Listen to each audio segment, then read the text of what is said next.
Hey guys, and welcome back to the Journal of Huntsman. I hope we're all doing okay today, wherever you are and whatever's going on. Just a reminder today that you're loved, you're appreciated, and you're seen. I hope your goals are achieved and you're able to work towards your dreams today. Now, the last episode we talked about perspective, how we view life and things that are going on around us. Optimism and pessimism are two nasty little things that we always get so bogged down in, but today's video builds off that a little bit. Because life can be hard. Especially in the modern world today, it can feel like there's so much happening and going on. There could be 10 different things calling for your attention at once and you don't know which to give your focus. It can be difficult. Trying to handle all of that chaos is rough. I could dress it up in a lot of words, but I think calling it rough simplifies it enough to get the point across. And what I want to talk about today is more about philosophies of life and then our own personal responsibility. Yes, I know that can be a scary word. Responsibility can be frightening, but I hope I can help today with some ways and reasons to make you feel differently. So let's get into it. Philosophy is basically the practice or study of knowledge, reality, or existence. I like to think of it as the study of life and how we think, feel, and act. When I learned about the subject in school, it was broad, and it seemed so worldly that I wasn't sure what I wanted to learn from it. What I'd be gaining from hearing about these ancient and old philosophers. You have the old greats that everyone talks about, like Plato, Aristotle, Socrates, John Locke, Confucius, Voltaire, or Marcus Aurelius. Going into high school and then into college, the thing I learned to value from any of these philosophers that I interacted with was their perspective, their advice, and lessons that they would write down and I'd either read or hear for myself. And that perspective would help me refine my own. I'd cultivate my own understanding of the world and life through the experiences of people alive long before me. This is where I think we can all appreciate a practical understanding of philosophy.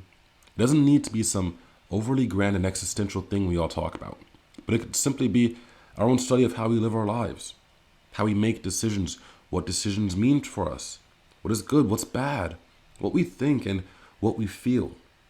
Philosophy can be as simple as learning any of those things for yourself. Now, when it comes to life, there are many philosophies that can capture how you live and view life itself. Some of them are nihilism, existentialism, hedonism? I'm going to say hedonism, rationalism, as well as Taoism. And each of these philosophies bring up questions and deal with ways that we can view life. They capture and frame the ideas in different ways, and some of them draw on similar ideas from one another. I also want to note that my understanding of these philosophies isn't perfect, which is why I'm not defining them for now. This subject is meaningful to me because since I got into philosophy, it's been a big part of my life, where I look into ideas and thoughts that interest me on my own, and when I find something interesting, it feels like a victory in my mind. An article by Scotty Hendricks on bigthink.com goes over the schools of philosophy I just mentioned and gives helpful notes about all of them. I'll link it in the description and get back to the subject. There was one school of philosophy I didn't mention. It's the one I think helps greatly when it comes to dealing with life's difficulties. Stoicism and the way of the Stoic. Stoicism is a philosophy that prioritizes one's ability to endure, and the endurance of suffering and the endurance of pain are both key elements to a Stoic life. Focus should be placed on what you can control and not what's outside your realm. It places a very heavy responsibility on the individual. It places the responsibility on you to acknowledge and understand yourself, and when faced with an uncomfortable or difficult situation, to handle it. Three of the most famous Stoic leaders are Marcus Aurelius, Epictetus, and Seneca. Ancient Roman philosophers that you can find works on talking about their life and their philosophies online today. From what I've seen recently, Stoicism has had an upward trend in the world, and I think that's for good reason. What I love about Stoicism is the way it highlights virtue. And virtue is the highest form of good or moral standard. I think the difference between being good and virtuous is similar to what it means to be nice and to be good. Niceness can be faked. It can be weak, and it can be manipulative. It doesn't have much value when pressured or challenged, but goodness, when you compare being nice versus being good, goodness is supposed to come from true character. It's supposed to be genuine. and true. I think the biggest difference is the underlying strength of the two. If you are nice, you do not fight. But if you are good, you will fight if you have to.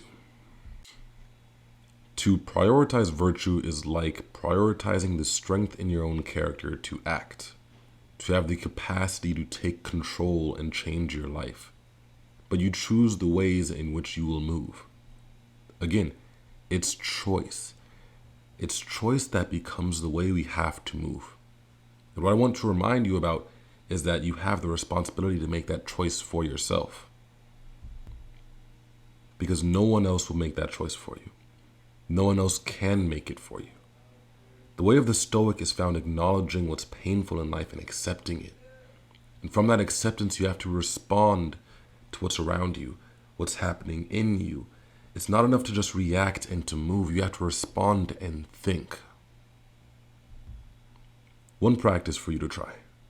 When you find yourself getting annoyed or feeling angry or frustrated or just let down, look for the root of the feeling. And don't let it be found anywhere besides inside you. Don't blame another person. Don't blame some outside thing. The cause has to be inside you. Because that's what you can control and respond to. Respond to your anger. Do not react to it. Respond to your frustration. Do not react to it. It's hard. It's going to be hard. You might forget sometimes and slip up and fail, but that's okay. Because success isn't found in walking straight every day or doing things right all the time, but it's found in failing and getting back up again. It's found in doing the wrong things, but taking the right steps in order to learn a lesson from it all. You may fail and trip and stumble hard in life, but I think the principle of Stoic philosophy is in continuing to walk forward regardless of those challenges. When I look at life today, I see a culture and society that's striving constantly to move forward, to be better, to hustle and to chase dreams that we were always encouraged to do. We were told to win and be successful and given paths to reach success. Doctor, lawyer, scientist, or businessman. 4 paths in elementary school that would give you a career that the world would be proud of. What I noticed the teachers didn't prepare us for was the pain that would come with it all. What they failed to mention is they were filling our heads with dreams of a career that would make our parents proud, that would make the people around us proud and our families happy, was that it may very well leave us in the dust. We may be putting aside our happiness and pride in order to live dreams set out for us by others, and that's painful, and it hurts. They don't tell us enough about how to handle that pain and how to handle that hurt. Maybe that's because they don't want to, or they don't know how to.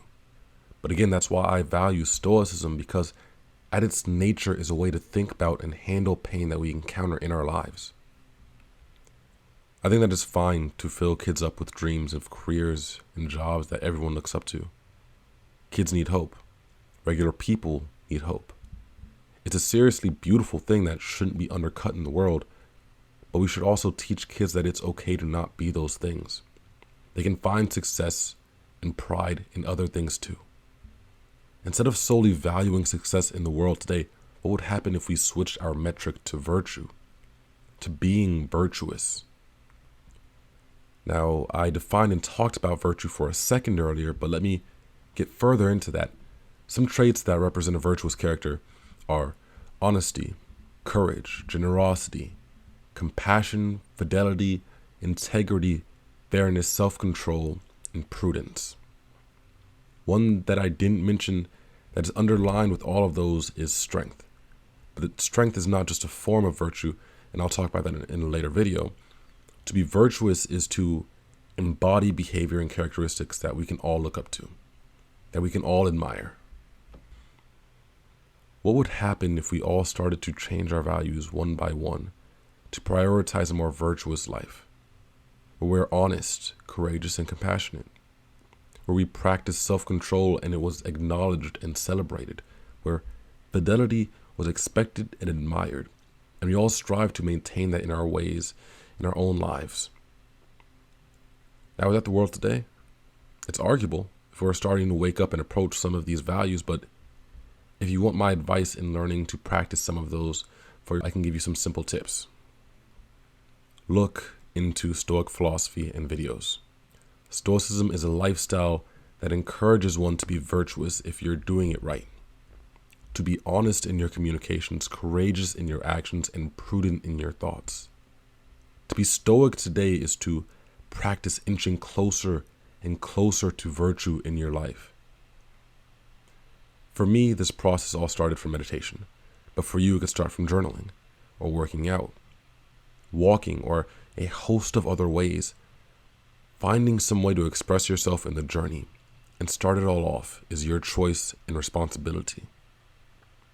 And there are hundreds that can help you in the process if you ask and look. Now, if you're interested in learning more about the practice of Stoicism and some of the other things I do to keep my mentality fixed straight, I'll post some tips about it soon. That's all for the episode today, and I just want to say thank you for listening. Wherever you are, whatever's going on in your life, whether you're on cloud 9 or in the trenches, keep going. And you're appreciated, you're loved, and you're seen. Thank you, and see you next time.